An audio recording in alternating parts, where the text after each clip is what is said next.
Hello everyone, and welcome to another episode of Queering Twilight.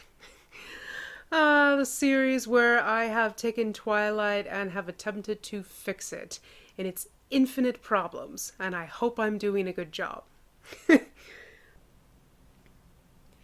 So some small notes for this chapter. Not to give any spoilers or anything, but I do think it's really kind of odd that Dr. Cullen is not the villain in this story. He just has all of the reasons to be our antagonist, at least reasons in my head that I have decided to change it to. Um, Again, this chapter was difficult because Edward is so incredibly hostile, like the whole time. And he does this really yucky thing where he gaslights Bella. She sees something blatantly in front of her eyes that happens. She tells him she saw it happen, and he's out here like, no, that never happened. No one will believe you. It's a whole thing. Again, it's just like, put women in their place. There shouldn't be believed for even little things, it's so gross. I hope you enjoy, me changing Edward to more of a soft boy. That is something that I am attempting to do because I think it is important, especially if you're trying to frame this out as a romance. Edward cannot be a hostile douchebag. He has to have a vulnerability to him to even be considered as a love interest. But that's my personal take. So, anyway, let's just get right into it. Chapter 3 Phenomenon. When I opened my eyes in the morning, something was different. It was light.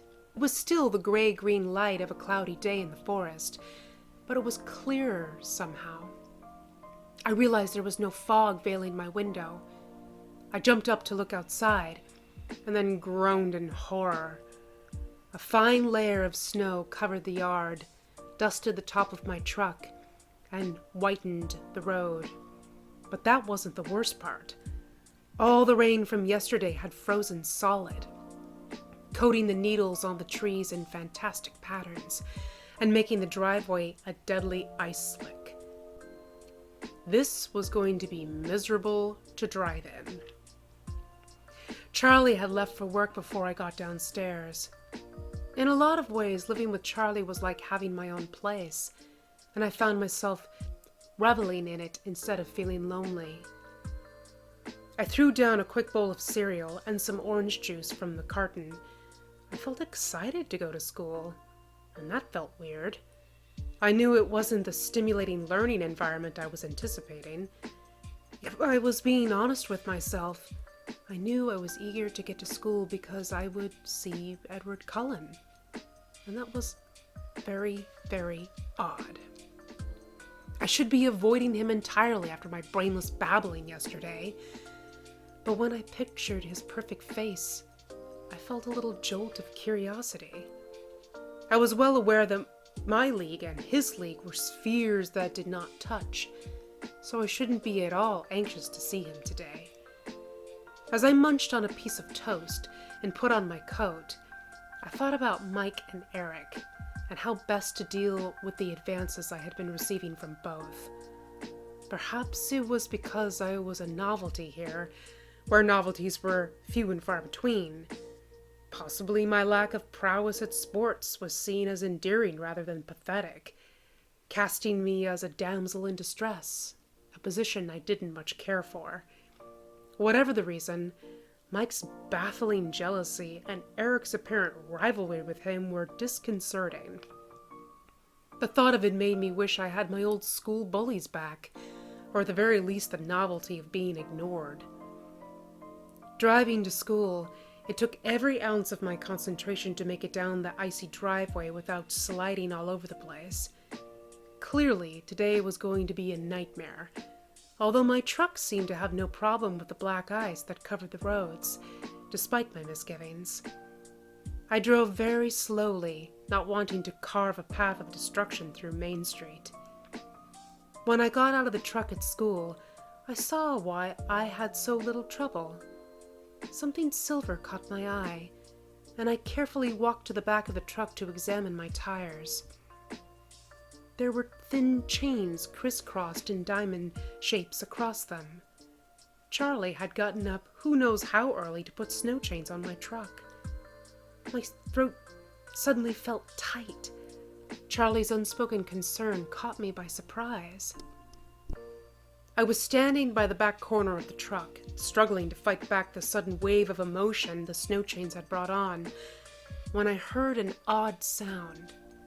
A high-pitched screech, which soon became painfully loud. I looked up, startled, and saw several things simultaneously. Edward Cullen was standing 4 cars away, staring at me in horror. His face stood out from a sea of faces, all frozen in the same mask of shock. But of more immediate importance was the dark blue van that was skidding, tires locked and squealing against the brakes, spinning wildly across the ice of the parking lot. It was going to hit the back corner of my truck, and I was standing between them. I made a split-second decision and turned to make a run for it, but in my haste, my foot gave out from under me, and I felt pain shoot up my leg as my ankle rolled, the ice having won against my hard-fought battle to be careful.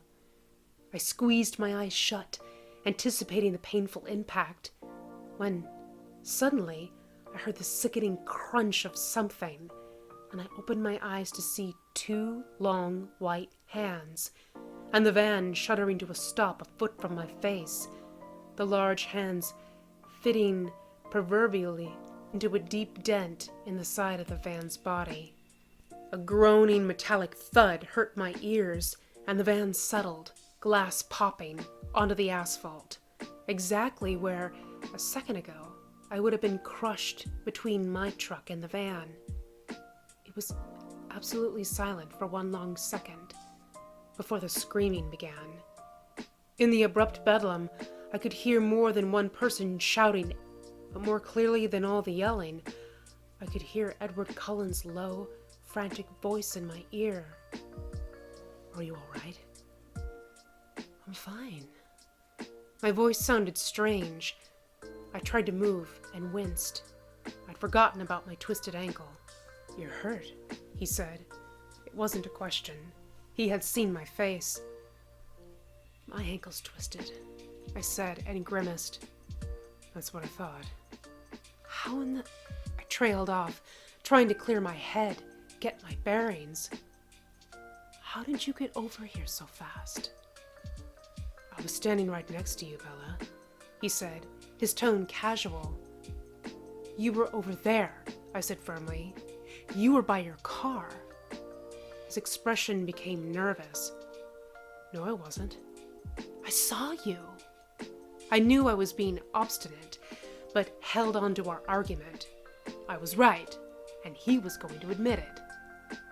"Bella, I was standing with you, and I pulled you out of the way."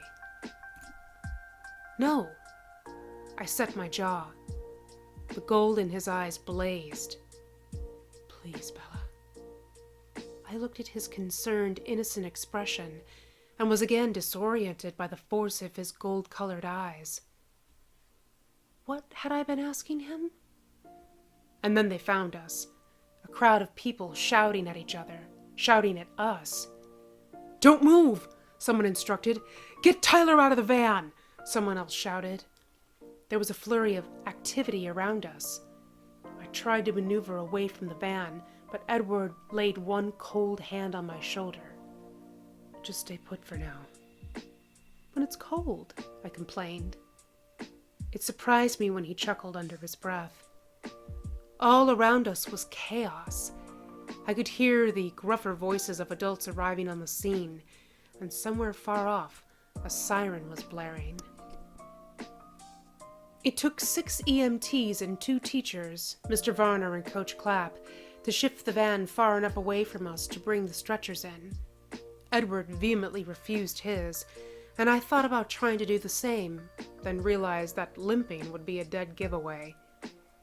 I almost died of humiliation when I saw that the entire school was there, watching soberly as they loaded me into the back of the ambulance. Edward got to ride in front. It was maddening. I tuned everything out to consider the jumble of inexplicable images churning chaotically in my head. When they lifted me away from the car, I had seen the deep dent in the van's bumper. A very distinct dent that fit the contours of Edward's shoulders, as if he had braced himself against the car with enough force to damage the metal frame. And then there was his family, looking on from the distance, with expressions that ranged from disapproval to concern, but none of them came over to ask Edward if he was okay. I tried to think of a logical solution that could explain what I had just seen. A solution that excluded the assumption that I was insane. I felt ridiculous the whole ride. They put me in the emergency room, a long room with a line of beds separated by pastel-patterned curtains. A nurse put a pressure cuff on my arm and began to bandage my ankle. There was another flurry of hospital personnel, and another stretcher was brought to the bed next to me. I recognized Taylor Crowley from my government class. He was wearing a neck brace and looked 100 times worse than I felt. He flicked his eyes in my direction after everyone had left. "Bella, I'm so sorry." "I'm fine, Tyler. Are you all right?" As we spoke, nurses began to take his vitals. He ignored me. "I thought I killed you. I was going too fast, and I hit the ice wrong." He winced as one nurse started dabbing at his face. "Don't worry about it. You missed me." "How did you get out of the way so fast?" Edward pulled me out of the way."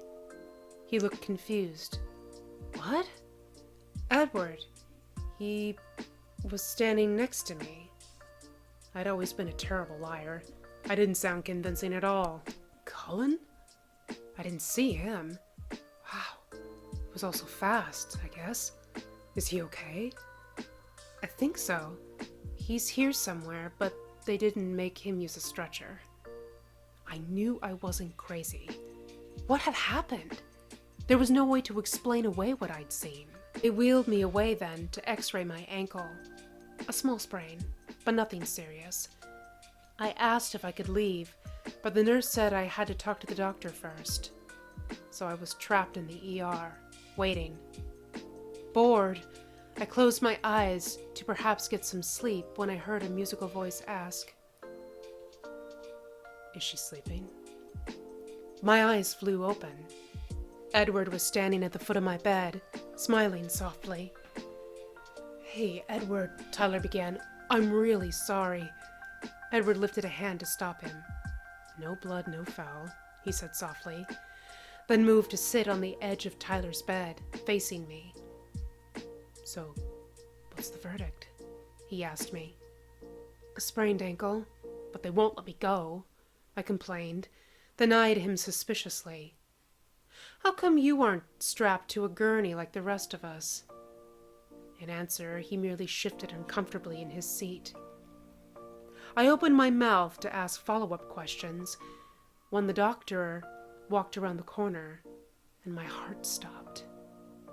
He was young, he was blonde, he was pale, and he was handsomer than any movie star I'd ever seen. From Charlie's description, this had to be Edward's father. "So, Miss Swan," Dr. Cullen said in a remarkably appealing voice, "how are you feeling?" "I'm fine," I said, my mouth feeling suddenly dry. He walked to the light board on the wall over my head and turned it on. "Your x-ray looks good," he said. "Does your ankle hurt?" "A little," I mumbled. The doctor turned, and his cool fingers probed lightly along the bones of my foot. I tried not to wince, and he noticed. "Tender?" he asked. Not really. I lied. He chuckled, and for some reason, I felt the need to look over at Edward and was startled by what I saw. He had gone rigid on the bed, almost as if he thought that movement would draw attention to him. I was puzzled, but didn't get much time to ruminate as Dr. Cullen's voice called my attention back to him. Well, your father is in the waiting room. You can go home with him now. But come back if you have any lingering pain or the limb starts to swell. I can't go back to school? I asked. You should take it easy today, the doctor continued, and I glanced at Edward. Does he get to go to school? Dr. Cullen's eyes swept over to Edward, and in that moment, I knew I should have kept my mouth shut. Something in the way his father was looking at Edward seemed cold, yet his easy smile never wavered as he said, Someone has to spread the good news that you survived.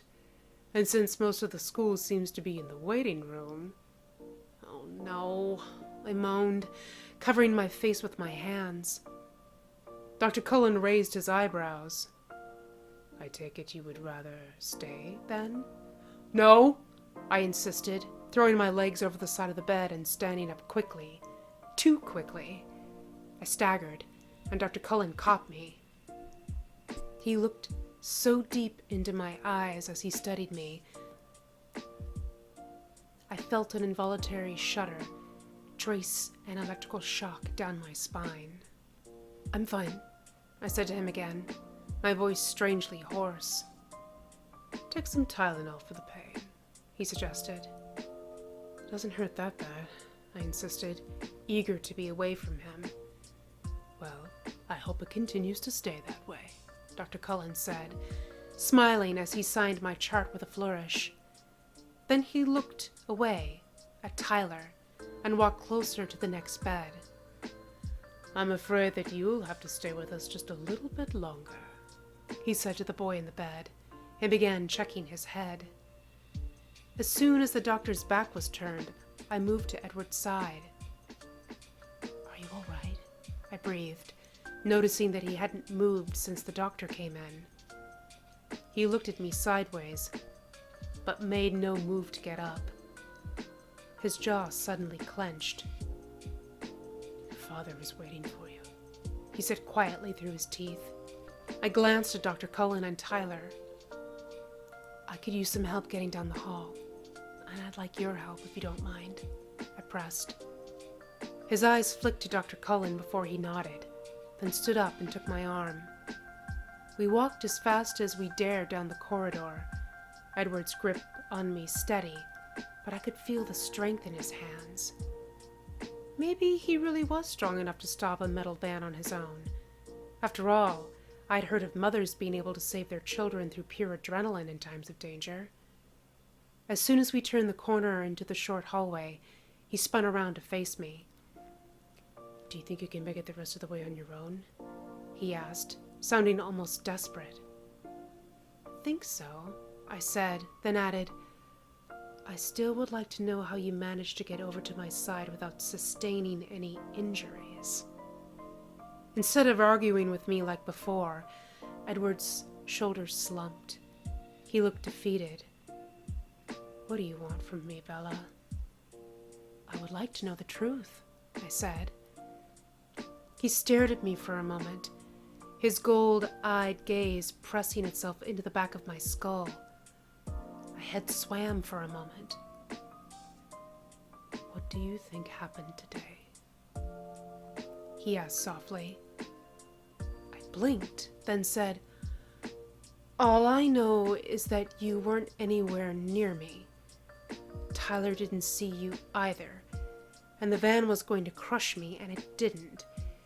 And your hands left dents in the side of it.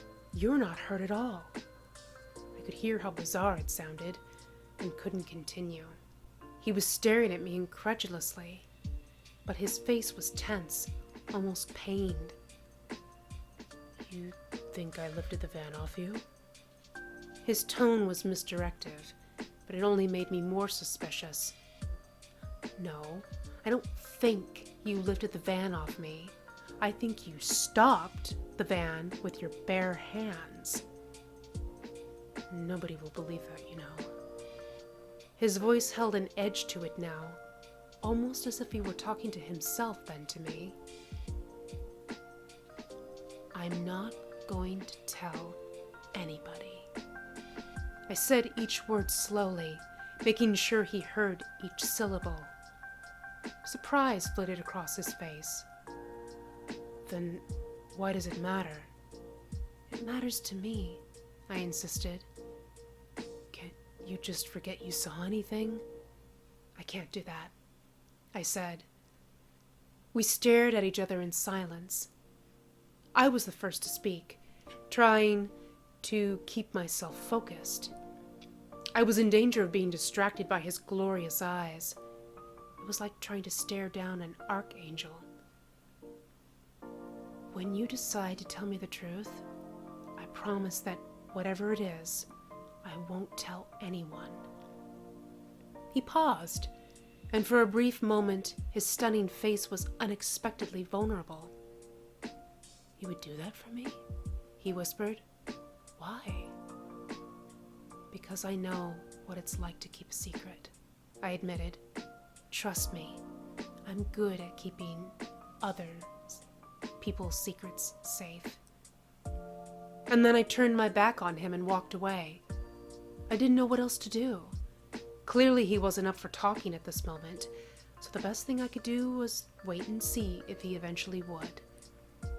I made my way slowly to the exit at the end of the hallway. The waiting room was more unpleasant than I'd feared. It seemed like every face I knew in Forks was there, staring at me. Charlie rushed to my side, holding out a pair of crutches. I put up my hands. There's nothing wrong with me, I assured him sullenly. I was still reeling from the incident and not in the mood for chit-chat. Charlie seemed to take the hint, but still couldn't resist asking me one question. What did the doctor say? Dr. Cullen saw me. I have a sprained ankle, and I can go home. I sighed. Out of the corner of my eye, I saw Mike and Eric beginning to make their way towards us. Let's go, I urged. Charlie handed me the crutches and led me to the glass doors of the exit. I didn't look back at the two boys, half hoping to convey that they didn't need to worry anymore, and the other half hoping that they would finally get the hint that I didn't need their simpering. It was a huge relief to get into Charlie's pickup. We drove in silence. I was so wrapped up in my thoughts that I barely knew Charlie was there. I was positive that Edward's behavior in the hall was a confirmation of the bizarre things I could hardly believe I'd witnessed. When we got home, Charlie finally spoke. It's up to you, but I think you should call your mother and tell her what happened. I rolled my eyes. She'll just lecture me about paying better attention to my surroundings. He seemed to think about that, then made a small gesture with his head. One that I took to mean that he couldn't disagree with what I had said, but still had to be neutral in this instance. Like I said, it's up to you. I'll email her, I said as I got out of the pickup, and Charlie helped me up the slippery walkway to the door. Back in my room, I wrote a quick message to my mother, and then sat in silence and was consumed by the mystery Edward presented. I decided I might as well go to bed early that night. Charlie cooked us dinner, and we ate without much conversation. I stopped on my way to grab 3 Tylenol from the bathroom.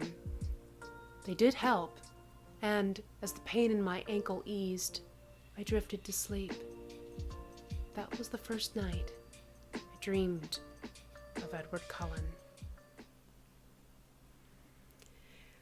Thank you so much for joining me for this, guys. As always, if you are enjoying this content, please be sure to like, comment, subscribe to the channel.